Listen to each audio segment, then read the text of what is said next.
Okay, welcome everyone. As we start the Mishna Yomis for Shabbos Kodesh, Shabbos Parshas Miketz, and much easier than Friday's Mishna Yomis, as we learn the first and the second Mishnayos in the 15th parak of Yevamos, sponsored Ilui Nishmas Avram Dov ben David, L'Refuah Shalema for Yomis ben Chayesara, and for the Schus of Avram ben ben Malki Yudis and family. We learn, sponsored by the Fisher family, Ilui Nishmas Basi Bas Rabbi Shalom ben Avram Alevi, Perel Bas Ruvain. We also learn, sponsored by Yod Klugman and family, for my Shver Avigdoraya ben Rivka, for Rab Ruvain, Shalom Ruvain ben Shima, and Meir ben Chayesara. They should have a L'Refuah Shalema b'Seich Shachar Yisrael.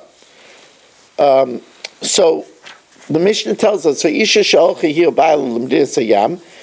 a husband and wife went overseas, and the situation is shalom beino lebeina, they have a cordial, peaceful relationship, v'shalom ba'olam, and there's peace in the world.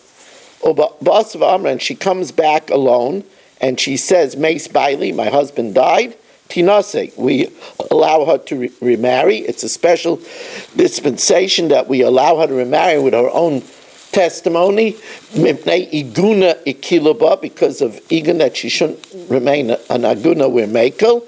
And if she says Meis Baili, my husband died, and she is childless, tisyabem, then she could be miyabem, her husband's brother. However, this is only if there was peace with him and her, and there was peace in the world. But shalom beinoy lebeina, if there was peace between him and her, but umilchama ba'olam, but there was wartime, and therefore, like the Rav says, she could have seen him injured in the battlefield and then assumed that he died, even though she doesn't know it for sure. Or if he went missing, she assumed that he was killed. Or kitata beinoy lebeina, if there's fighting between him and her, so that she's not worried that if he comes back alive, she'll have to separate from him because she wants to get rid of him anyway, even though Shalom Ba'alam, there's peace in the world. Or Basa Ba'amra Meis Baili, if she comes back and says, my husband died, then Ein an Emenes. Rabbi Yehuda says we only believe her, even in a case where there was peace in the world and peace between him and her, we only believe her if there's circumstantial evidence. La'olam Ein an Emenes, we only believe her Elim Kain Basa Boicha, if she comes back crying over Gadeha Kruin and her clothing is in tatters, so that it is circumstantial evidence that she lost her husband. Amrulai, they argue with Rabbi Yehuda, the Rabbanan, and say Achazu, whether she came back in a mourning state, in her clothes ripped up, or she comes back normal. Tinase, we believe her that her husband died.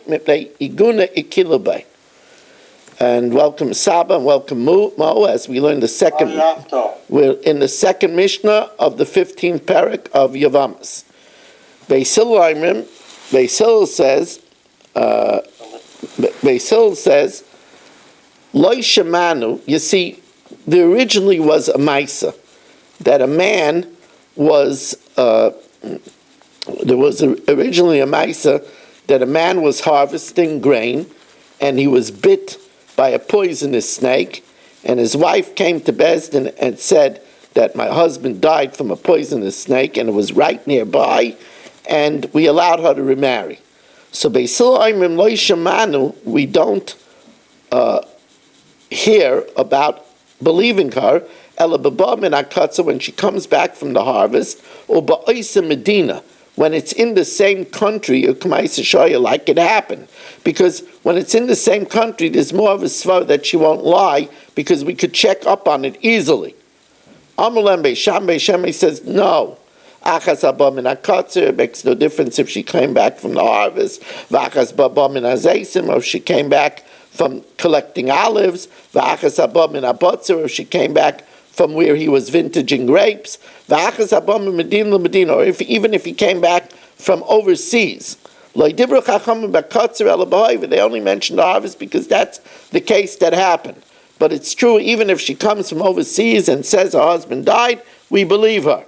Chazu Beis Hillel loyris keBeis Shammai. Beis Hillel retracted to say like Beis Shammai that we believe her mipnei iguna ikiluba, because of aguna we're lenient, and also because we know that she's going to make a very big personal investigation, because she knows if her husband comes back alive, she's going to have to leave her second husband and also leave him, and therefore we believe her even if it's from overseas.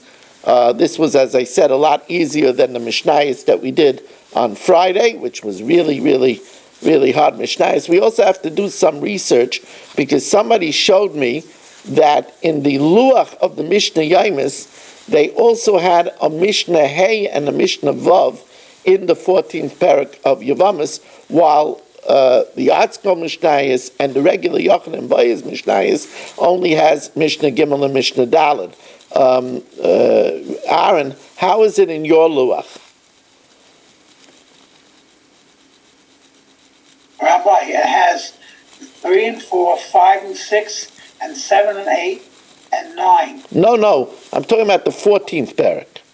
Yeah, I'm saying, and they have the 14th, they have 5 and 6, 7 and 8, 14, 9. That's it. And then they go to 5 and 1. So we're way ahead, right? According to this, yeah. Yeah, it's really because the Mishnayos, I could see that those Mishnayos could be broken up, but I never saw a Mishnah where it breaks up. In my Mishnayos, the 14th parak only has 4 Mishnayos. Yeah, that was very, very long, Rabbi. Yeah, it was very long, yeah. Long. It's interesting. So we are veering off now from the Mishnah Yomis cycle. It's very interesting. We're going to finish earlier than the Mishnah Yomis cycle. That's okay. We want to thank everybody for joining us. Remind you that tomorrow night, Daf Yomi is at 6:45. 6:45. Mincha and Fairway, Mariv and Fairway is still at 7:45. And we wish a mazel tov to my son Yaakov on making a Siyam Hashas. Thank you for joining us, everybody, and have a good Tavach.